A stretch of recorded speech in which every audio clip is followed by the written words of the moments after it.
ক্ষমতার অপব্যবহার ও দুর্নীতির মাধ্যমে পূর্বাচলে ৬০ কাঠা প্লট বরাদ্দ নেয় শেখ হাসিনা ও তার মেয়ে সাইমা ওয়াজেদ পুতুল সহ কয়েকজনের বিরুদ্ধে আরও ৩টি মামলা করেছে দুদক। এর মধ্যে একটি মামলায় আসামি করা হয়েছে শেখ রেহানার মেয়ে ও ব্রিটিশ মন্ত্রী টিউলিপ সিদ্দিককে।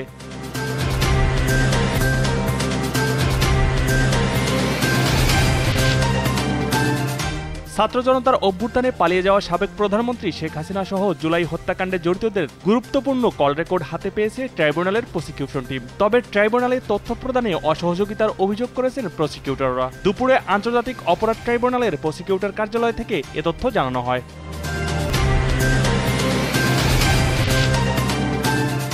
নিজের তৈরি আইনের দোহাই দিয়ে শেখ হাসিনা ও তার পরিবার দেশের যেখানে ইচ্ছা সেখানে জমি দখল করেছেন বলে অভিযোগ করেছেন বিএনপির সিনিয়র যুগ্ম মহাসচিব রুহুল কবির রিজভী। সকালে রাজধানীর নয়াপল্টনে জাতীয়তাবাদী রিকশা অটো ভ্যান চালক শ্রমিক দল আয়োজিত দোয়া মাহফিলে তিনি একথা বলেন।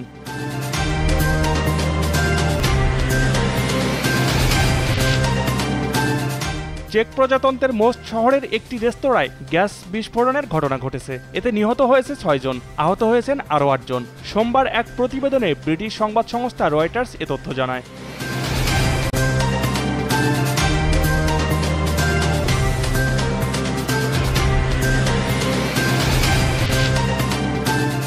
বিপিএল এর দিনের দ্বিতীয় ম্যাচে সন্ধ্যা ৬:৩০টায় রংপুর রাইডার্সের বিপক্ষে মাঠে নামবে খুলনা টাইগার্স।